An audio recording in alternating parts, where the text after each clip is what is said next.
Geothermal energy.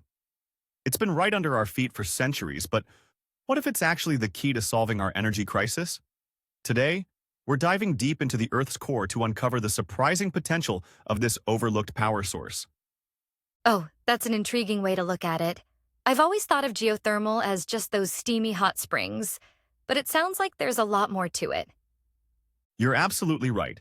The International Energy Agency just released a report that's got the energy world buzzing. It turns out geothermal energy could meet up to 15% of the global electricity demand growth by 2050. That's a game changer. Wow, 15%? That's impressive for an energy source that most people probably couldn't even define. So, what exactly are we talking about when we say geothermal energy?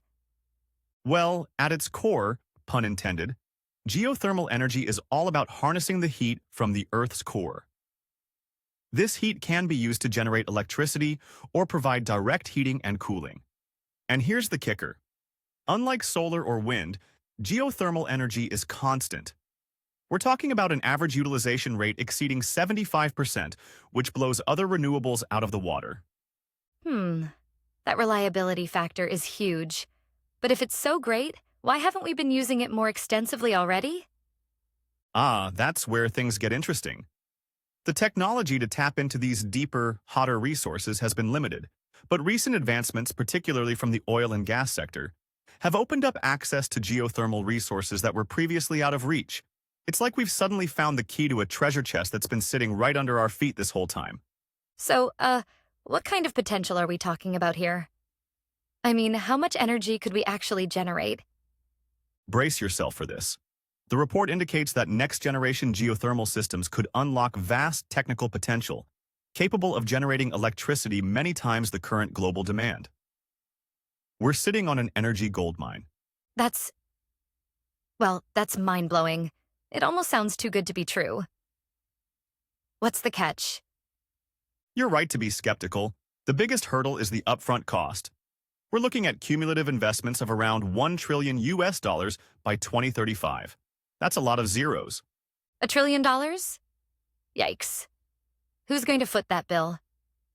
It's going to take a combination of government support and private sector investment. But here's the thing.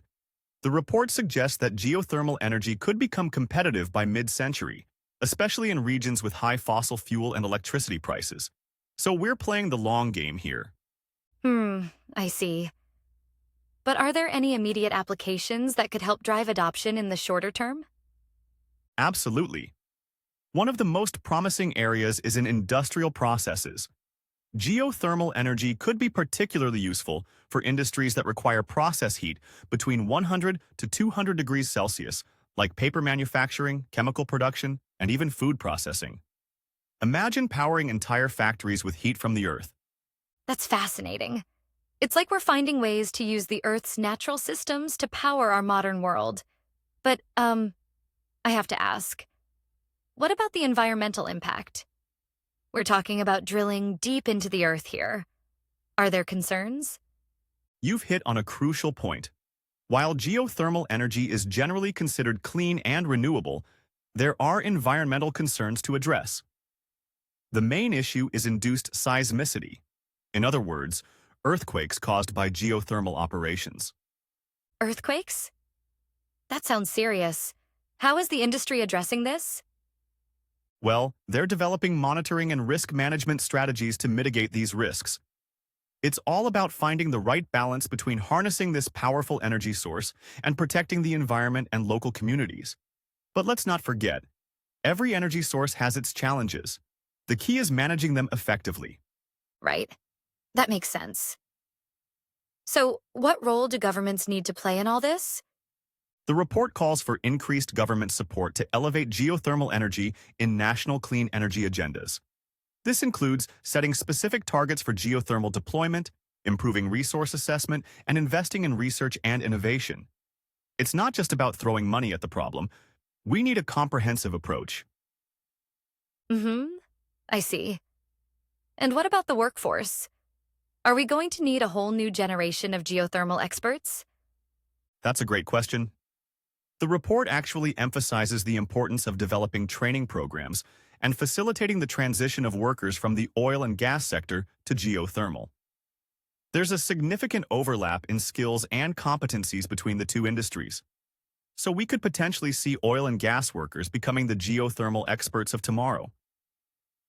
It's like a career evolution in real time.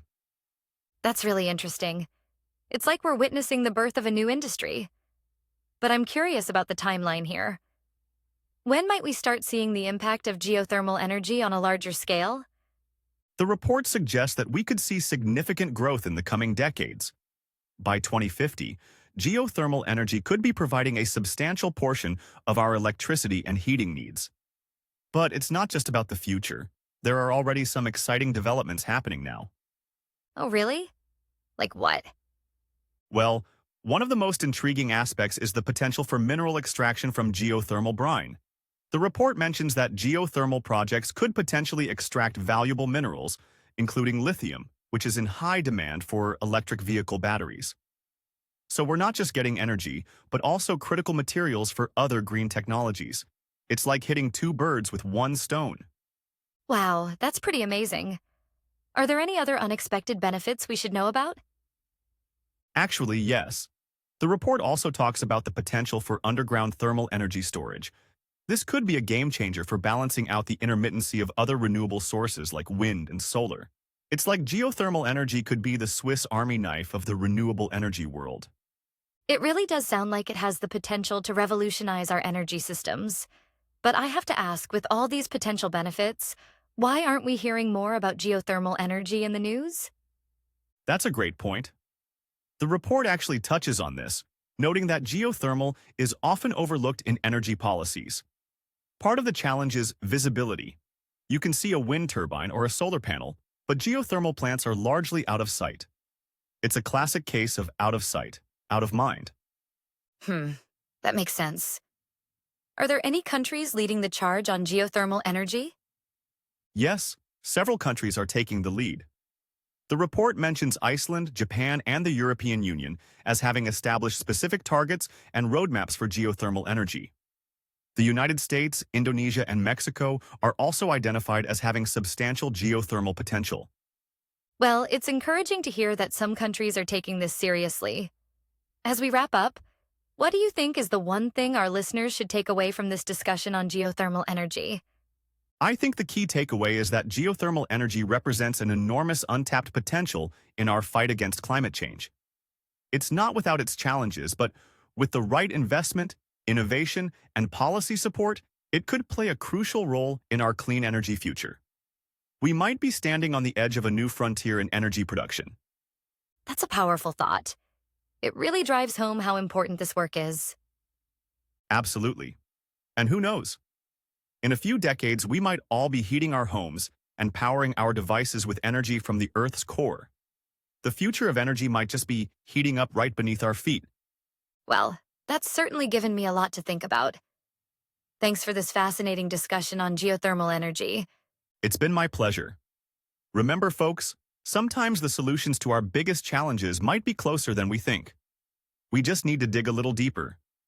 Until next time, keep exploring, keep questioning, and keep pushing the boundaries of what's possible. This is Gen FM, signing off.